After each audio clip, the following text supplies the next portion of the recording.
Operation सिंदूर में भारत की सेना ने भी पाकिस्तान के खिलाफ कोई ट्रेडिशनल वॉर नहीं छेड़ी थी। पाकिस्तान में सिर्फ आतंकियों के ठिकानों को निशाना बनाया गया था। आम लोगों पर किसी तरह के हमले नहीं किए गए थे। कहा जा रहा है कि अमेरिका ने वेनेजुएला में उन सैन्य ठिकानों को निशाना बनाया जहां से पलटवार की आशंका थी। वेनेजुएला में उतरने से पहले ही अमेरिकी सेना ने एयर पावर स्टेल्थ टेक्नोलॉजी और इंटेलिजेंस के दम पर दुश्मन को जवाब देने लायक ही नहीं छोड़ा। यह सब बिल्कुल वैसा ही था जैसा ऑपरेशन सिंदूर में भारत ने किया। भारत ने भी पाकिस्तान के एयर डिफेंस सिस्टम और रडार्स को पूरी तरह तबाह कर उसके जवाब देने लायक ही उसे नहीं छोड़ा था। तो दुनिया कह रही है भाई, भारत में भी लोग कह रहे हैं कि अगर अमेरिका को खतरा लगा तो उसने एक्शन किया। तो पाकिस्तान तो आतंकिस्तान है, उससे बड़ा खतरा कौन हो सकता है? तो भारत को भी एक्शन लेना चाहिए। तो भारत को और अच्छा मौका मिल गया है। सुनिए रक्षा विशेषज्ञ किस तरह वेनेजुएला में ट्रंप के ऑपरेशन की तुलना ऑपरेशन सिंदूर से कर रहे हैं। ये जो S-300 surface to air missile है, ये चीन ने पाकिस्तान को सप्लाई किए थे।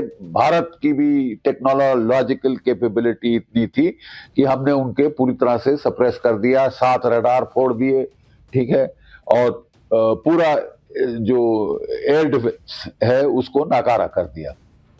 इसीलिए अमेरिका के जो स्पेशल फोर्सेस के हेलीकॉप्टर्स थे वो कोई 100 से ज्यादा किलोमीटर वो समुद्र तट पार करके अंदर गए वेनेजुएला में, और वहां पे वो हमला किया, स्नैच ऑपरेशन किया और वहां से उसको निकाल लिया।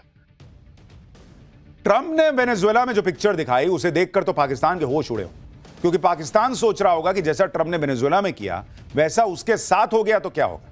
आप देखिए कि ट्रंप कैसे वेनेजुएला के राष्ट्रपति को खींच कर लाए। वेनेजुएला को भनक लगे बिना 150 एयरक्राफ्ट हेलीकॉप्टर्स की लैंडिंग, 7 धमाके, फिर मादुरो को अमेरिका पहुंचा दिया गया। यह सब किसी हॉलीवुड फिल्म की स्क्रिप्ट जैसा लगता है। लेकिन अमेरिका की डेल्टा फोर्स ने इसे कैसे हकीकत में बदल कर दिखाया। आधी रात के कुछ देर बाद अमेरिकी सेना ने पहले वेनेजुएला की राजधानी काराकास में तय किए गए टारगेट्स को निशाना बनाना शुरू किया। सबसे पहले गोला बारूद, डिपो, एयर डिफेंस और काराकास के हवाई अड्डे पर हमले किए। इसके साथ ही उस फोर्ट त्योना मिलिट्री बेस पर भी हमला कर दिया जहां मादुरो और उनकी पत्नी मौजूद थी। यह वेनेजुएला का सबसे बड़ा सैन्य ठिकाना माना जाता है। टेक्नोलॉजी का इस्तेमाल करके अमेरिका ने ऑपरेशन के दौरान काराकास की लगभग सभी लाइट्स बंद कर दी। इसके साथ ही हेलीकॉप्टर्स को गिराने वाले air defence, early warning radar system, surface to air missile launcher सब नाकाम कर दिए।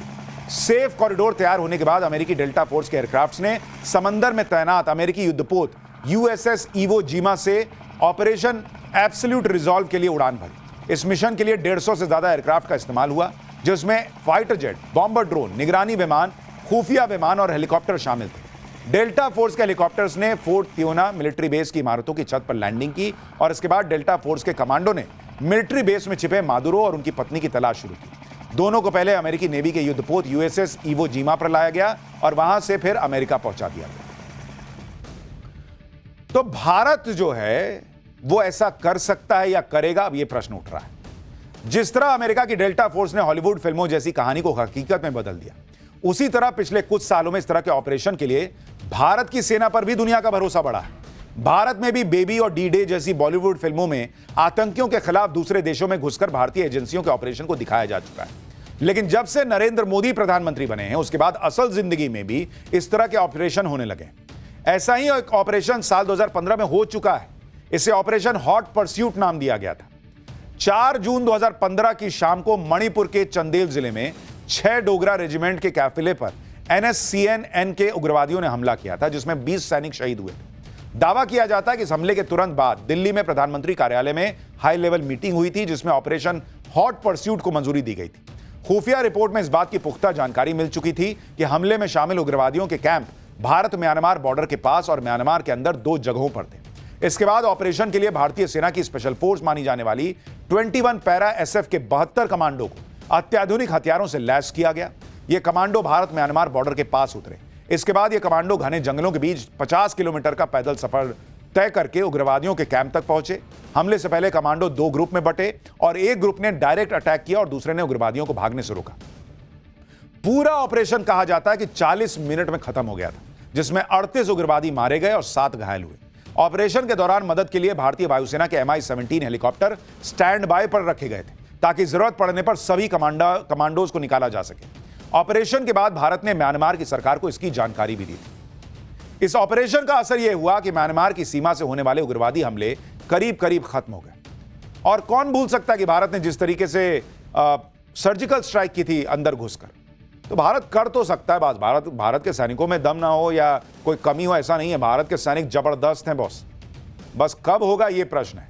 और इस वक्त एक बड़ी खबर आ रही है, भारत ने ईरान के लिए ट्रैवल एडवाइजरी जारी कर दी है। भारतीय नागरिकों को ईरान न जाने की सलाह दी गई है। जरूरी न होने पर ईरान मत जाइए, भारत की सरकार कह रही है।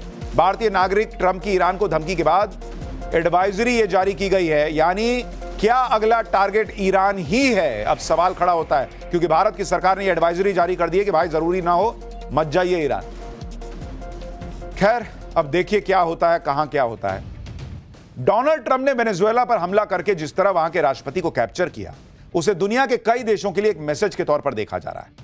जिस तरह अमेरिका की स्पेशल फोर्स ने चंद घंटे के ऑपरेशन में वेनेजुएला के राष्ट्रपति को उठाया, उसके बाद मुनीर और उसकी गोद में पल रहे दाऊद, हाफिज, मसूद अजहर जैसे आतंकी तनाव में होंगे। उन्हें भी डर सताने लगा होगा कि कहीं उनका हाल भी मादुरो जैसा ना हो जाए, उन्हें भी कहीं हाथों में हथकड़ी लगाकर भारत ना पहुंचा दिया जाए। और वेनेजुएला में ट्रंप के ऑपरेशन के बाद पाकिस्तान के लोग भी मान चुके हैं कि जिस तरह अमेरिका ने वेनेजुएला पर बारूद बरसाया, उसी तरह के हालात आने वाले वक्त में पाकिस्तान में भी देखने को मिल सकते हैं। क्योंकि आप देखिए, अमेरिका ने अपना मकसद पूरा करने के लिए सिर्फ वेनेजुएला की राजधानी काराकास को निशाना बनाया। राजधानी काराकास में भी सिर्फ उन्हीं सैन्य ठिकानों को टारगेट किया गया जहां से पलटवार होने का खतरा था। अमेरिका ने वेनेजुएला की आम जनता पर किसी तरह का हमला नहीं किया।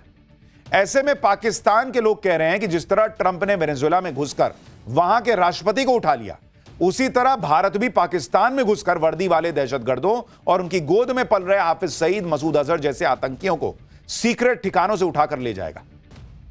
पाकिस्तान में आतंकियों के खिलाफ भारत के ऑपरेशन को लेकर खौफ इसलिए भी बढ़ गया है क्योंकि वेनेजुएला में हुए एक्शन के बाद भारत में अपने दुश्मनों के खिलाफ एक्शन की मांग तेज होने लगी।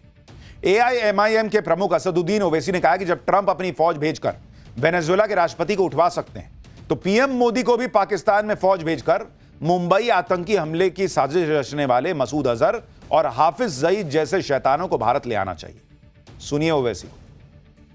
जब ट्रंप अपनी फौज को भिजाकर वेनेजुएला से कदमी को उठा सकता है, जब सऊदी अरब यमन में मुखल्ला के पोर्ट पर बमबारी कर सकता है, मोदी जी हम आपको कह रहे हैं, आप पाकिस्तान में भिजाकर जो मुंबई की सड़कों पर साजिश करने वाले 9/11 के जालिम लोग हैं, चाहे वो मसूद अजहर हो या फिर लश्कर तैयबा का वो जालिम शैतान हो, मोदी जी 56 इंच का सीना है तो भिजाकर उठाकर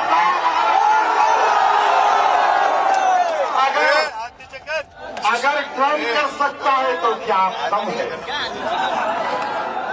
अरे जब ट्रंप कर सकता है तो आपको भी करना पड़ेगा। ओवैसी तो ट्रंप के ऑपरेशन वेनेजुएला के बाद पाकिस्तान के खिलाफ एक्शन की मांग उठा रहे हैं, लेकिन मुनीर को शायद पहले ही इस तरह की कार्रवाई का अंदेशा हो चुका है, इसलिए उसने पहले ही भारत के एक्शन के डर से अपनी सिक्योरिटी टाइट करवा ली। और पाठशाला में हम आपको इसके बारे में विस्तार से बता चुके हैं कि कैसे मुनीर इन दिनों 24 घंटे बुलेट प्रूफ जैकेट पहनकर घूम रहा है।